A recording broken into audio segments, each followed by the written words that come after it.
lot of these new schools. I mean, the only team I really named off, I think, that has a really strong big-time tradition is Mission Viejo. Mission Viejo, has been around forever. And it's congratulations to Bob Johnson, man, for getting his first state title. Can't believe it. Long overdue. But he finally got one. He's 1 for 1. So congratulations to Mission Viejo, Diablos, and Bob Johnson. But we're going to move on from the top 25. I mean, congrats to all the teams, like I said. I mean, it's such a good year for high school football. Congrats to Bishop Gorman on winning the national title back-to-back. We're going to go into a little bit of Texas A&M saga. Oh, man. They've had a lot of things happen. I mean, it's a program I know. I actually have some reporting on that. As you may know, Seth Russell has 2 older brothers who went to Texas A&M, one of whom played football, and the other one, I think, played baseball there. And he asked them, because they still have, friends in the program and people around the program, he asked them, what's going on?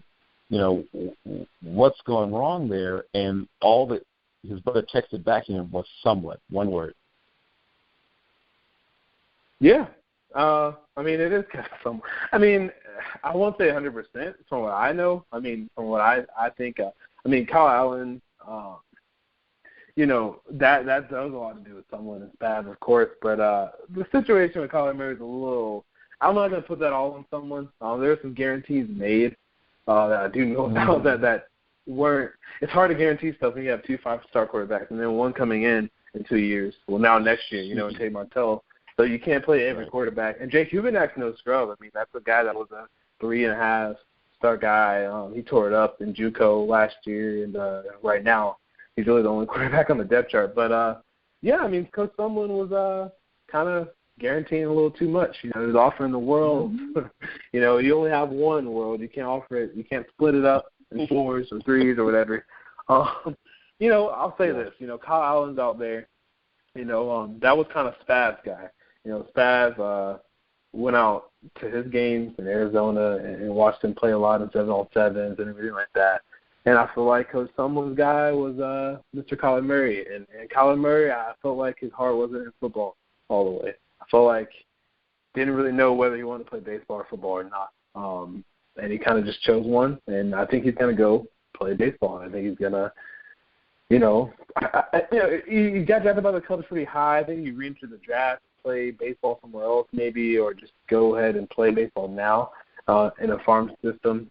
I'm not sure exactly what he's going to do. We'll see. I just think baseball is calling. I've always felt like he was a little bit better of a baseball player, in my opinion. He's an amazing quarterback. He's one of the only people that ever win Gatorade State Player of the Year or National Player of the Year in 2 different sports. So, he's great. But there was a little sense of entitlement there, I feel like, with him. And his father getting a little too involved at times. And with Kyle, I think he just lost confidence. His father is a quarterback coach and is a Texas A&M legend, was the quarterback when Bob Davie was the defensive coordinator and had the Wrecking Crew defense with John Roper and that bunch. And, of course, he was drafted by the Cubs, Kevin, the father. Though his best sport was football, he was a pretty darn good baseball player. Right. Yeah. So he knows what he's talking about a little bit, but you gotta let Coach Sumlin and Coach Fab it all. There's just a lot going wrong there, man. You lose. If this could have happened differently, I think Kyle Allen would have still been there, but the timing was just off. So Kyler transferred out, and Kyle's gone. I feel like Kyle would go back if he could. He can't. Somebody asked me that on Twitter. You cannot just go back and transfer. Nope. Plus, I just don't think they mishandled the injury. When he got injured in the Alabama game, they let him play, and they kind of threw him under the bus. They held back his injuries, and then they didn't say he was injured, so it just made him look bad. I think Colin's confidence was shot a little bit. He's always been a guy to me that's not had it easy per se, but he's just kind of been good. He's never had a hiccup in his career, and this is the first one, and it was kind of a big thing in that locker room. It kind of divided the locker room between 2 quarterbacks as well. So it's kind of a mess there. You're going to have players leaving early now because of the quarterback situation. Tate Martell has not decommitted. And I actually wish Ryan was on the show still. I wanted to ask him this because a lot of people wanted Tate Martell to go ahead and graduate a year early. a whole year early and enter not the draft, but enter Texas A&M so he could start. Tate Martell is a tad bit older than juniors. He's about to be 18 soon this winter, so he's had a little bit of age gap between him. So he could graduate early if he wanted to. He just go to summer school, take a bunch of classes right now, and then just graduate. But he's not going to do that. He says he's committed to Bishop Gorman and winning a third straight national title and the eighth Nevada title. And he's 30-0 as a starting quarterback. He wants to just, be considered one of the greats to ever do it in prep football. So I understand that. Plus, he still wants to be a kid and had that last year. Honestly thought he might leave early.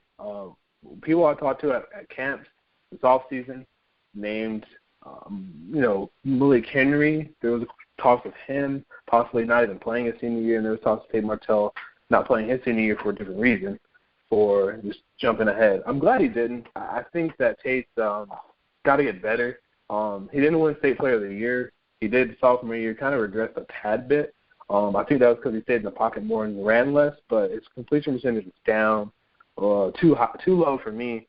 So I'm glad he's staying there and not going to A&M. But I at the end of the day, this battle, I don't know what they're going to do. They don't have a quarterback for this class. They're going to have to scramble for a quarterback, either a JUCO guy or get a guy in really fast and try to make him flip, and hopefully he can start right away. Or they can go Jay Kubinak. Either way, I don't know what's going on at Texas A&M. Or they might be an attractive target for some grad transfer out there. I mean, or there's a few guys looking for homes.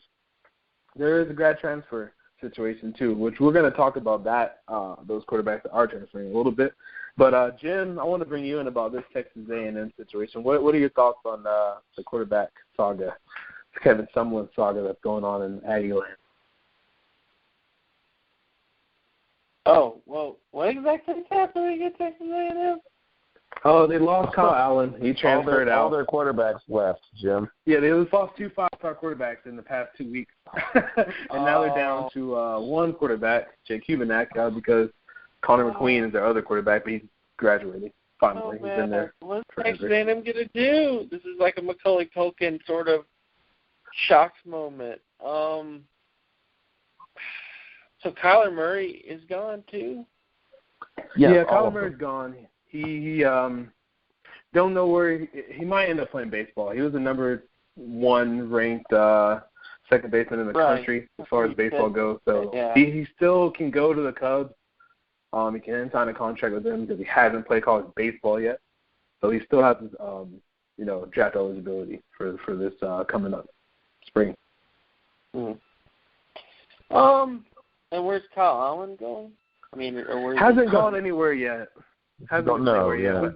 Yeah, but Kyle, I know some people that know Kyle just from the 7-on-7s. I think he wants to go back home, man. Kyle's about to be engaged. I know he's only 19, but he's getting engaged soon. I think he's already engaged actually to his former girlfriend. So she goes to the University of Arizona. They recruited him heavy. They almost had him. Arizona State almost had him too. It could go back home. Arizona has a quarterback there. I think obviously this guy was the number 1 quarterback in his class. Arizona State they have a lot of quarterbacks. They're all unproven. Obviously, Arizona has New Solomon, who would be a senior when Kyle Allen would be able to play. Was able to play again, right? I'm not. UCLA. I've heard. I don't think UCLA would be the play. I don't know. I'm not sure about that. We'll see. It's up in the air. I've heard. All right. So let's get the logistics out of the way. So Kyle Allen is a sophomore this year, correct? Yes. And he's going to have to miss a year if he transfers to another school because of, the way they do the thing.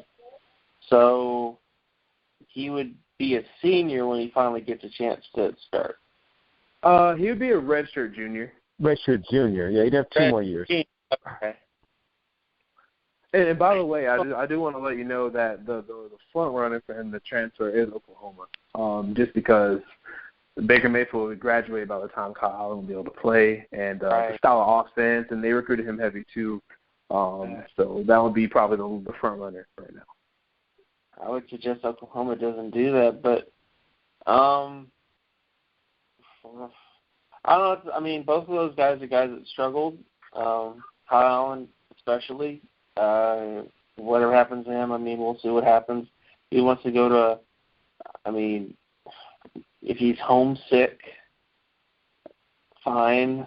But, you know, your home's not going anywhere in 4 years. So, but anyways, Kyler Murray wants to do baseball. That's cool as well. He was a fun player to watch, but obviously wasn't very developed.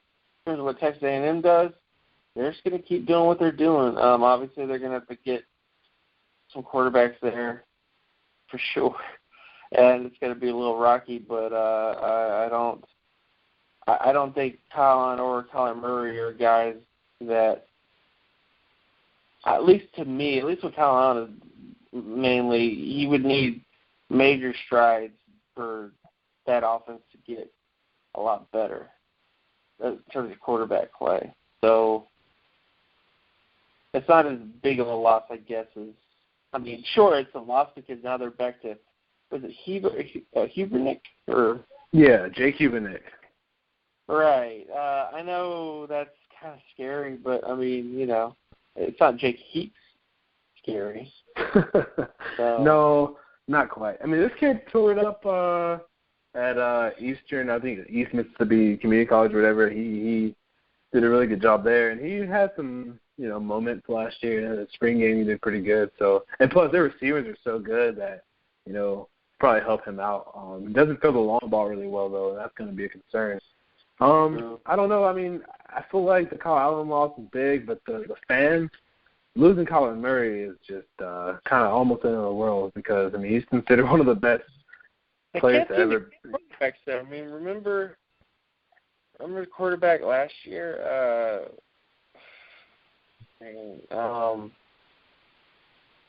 Went to transfer to TCU. Oh, yeah, Kenny Hill. Kenny Hill, yeah, Kenny Trill, yeah.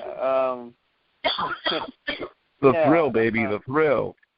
Yeah. Who was at TCU, by the way? Kenny Trill. That was a weird season, by the way. It went from him being praised to him being scolded and kicked at, you know, given the boot all at the same time. Man, someone just can't catch a break, huh? Like, go from John Manziel to this to that to everything. I'll be honest. What Bill said is really true. Who you talked to the Russell brothers with someone. I'm just going to go ahead and say, I mean, someone in Salvador have some problems that they need to figure out between themselves. They both have power trips. Salvador has to know that he is not a head coach yet. He is an offensive coordinator, recruiting coordinator, and quarterback coach. And someone needs to maybe, you know, take a step back as far as recruiting and let his guys handle it and stop getting in, you know, too close with parents and players and stuff like that and just coach. Get back to just the X's and O's part and take over the offense from Spav a little bit. I believe Spav is being really conservative in play calling from what I've noticed. And he's also, I mean, like I said, he's a hell of a recruiter. He won Recruiter of the Year last year, and he deserves it. I mean, he did a great job.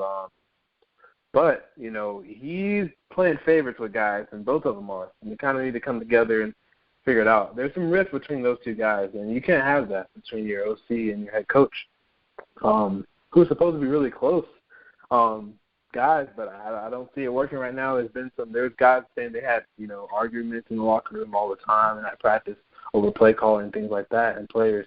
What it came down to, I feel like, is Kyle Allen was Fav's guy, and then someone's guy was Kyler Murray, you know, and you can't play both at the same time. So you got to pick one. They end up picking none. It's going to be interesting to see what happens with that quarterback battle. Dylan Goldman, are you on the show? I am. How's it going, man? I'm good. How are you? I'm good, man. Dylan, talk about the Texas A&M quarterback battle a little bit. Or what's going on in Texas A&M? I mean, everyone's freaking out in College Station. Yeah, I mean, it's crazy. I mean, it's kind of hard to believe. I mean, you know, when you have two really good quarterbacks like Allen and Murray, usually one will get the starting job and then another will transfer. But, you know, it was kind of weird when Murray transferred because he was going to get the starting job. And I I really am still kind of shocked by the situation. I